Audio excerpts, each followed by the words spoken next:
which is the eighth order, is a motion on the urgent need to re-energize the Nigerian military and paramilitary forces to meet urgent national demands, standing in the name of Honorable Rimande Shawulu. Honorable Rima is now invited to move the motion.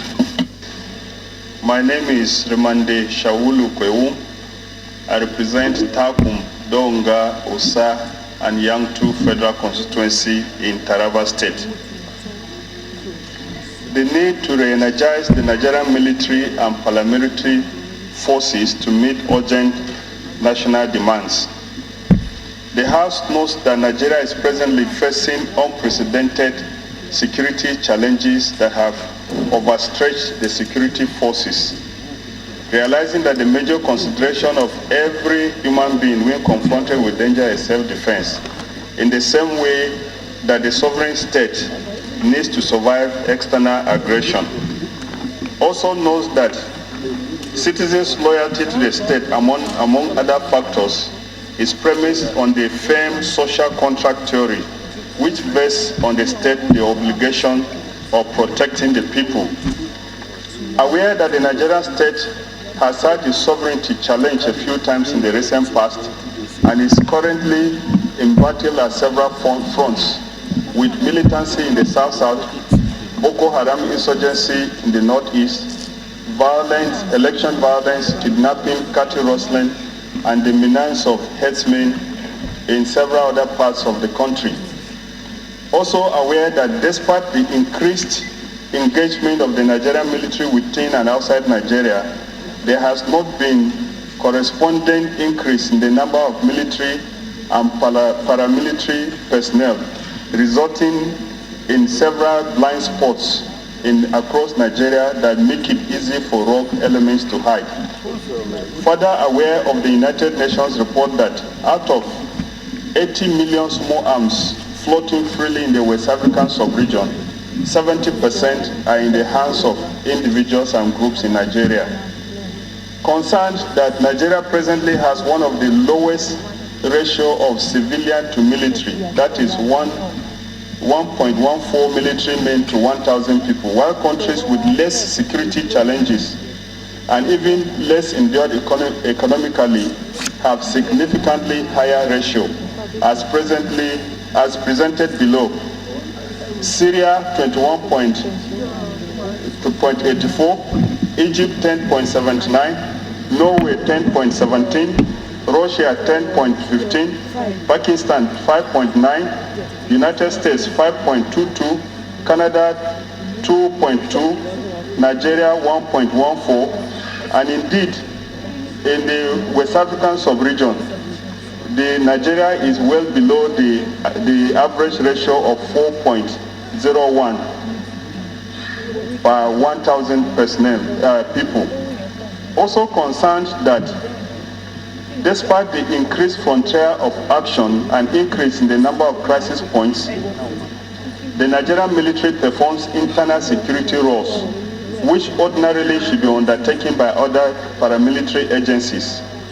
Almost all security agencies are operating with too few obsolete weapons and equipment, well below the internationally acceptable standard. Cognizant that if prompt action is not taken to strengthen the Nigerian military and paramilitary agencies, the Nigerian state in no distant future may be embarrassed by the inability of the military to perform its duty of protecting the territorial integrity of the country and protecting its citizens' infrastructure from rogue elements.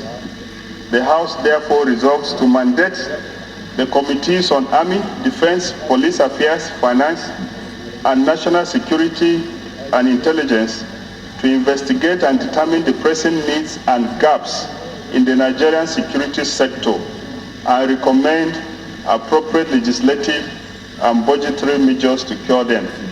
I so move. Honorable. My name is Honorable Yogoda Hassan Kila. I rise to second the motion ably researched and moved by Honorable Rimande Shawulu, I so second. Thank you. It may interest you to note that at the height of Nigeria's operations in the northeast, the ratio of Nigerian military in respect to the land land expanse of the area of operation was such that you could say without any fear of contradiction that you had one soldier taking care of 5 kilometers. So far, the population of Nigeria has increased.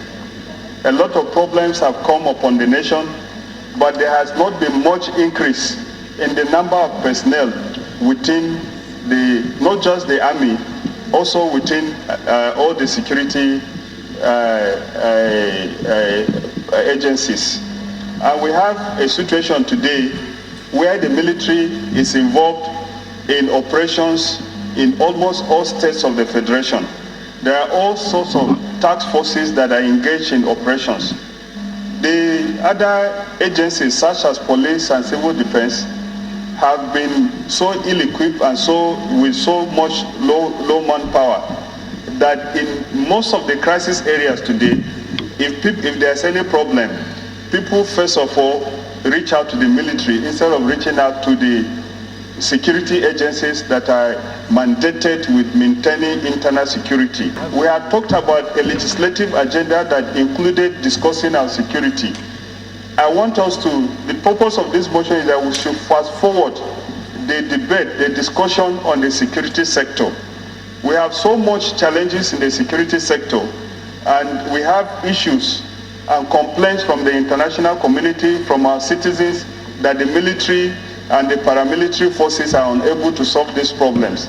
So this motion that I've come with today, I'm requesting that we should give time. Let the security-related committees properly study the gaps, the needs, and the challenges that we have within the security sector, and make recommendations so that we'll be able to take actions that we uplift the Nigerian military and the paramilitary forces to the standard that they will be able to defend the territorial integrity of Nigeria, as well as protect the people of Nigeria. Because across the country today, almost in every part of the country today, we have challenges. And of course, if you look at the statistics that I've given, just the sheer number of security personnel, Nigeria is under-policed. Nigeria has too few soldiers. Nigeria has too few Air Force officers, and there are too many blind spots. So I urge my honorable members to join me in supporting this motion so that we can do a deep study of the challenges of the security sector and make appropriate recommendations for further legislative and budgetary actions. Thank you, Honorable Speaker. Chairman Army, Honorable Shawulu, for bringing this very important motion. This is something that has been bothering me for a very long time, Mr. Speaker. We need to look into our paramilitary services. We need to look into the welfare and the well-being of our military, our police, in fact, all our paramilitary outfits, because really it leaves much to be desired. Number one, we are completely under-policed.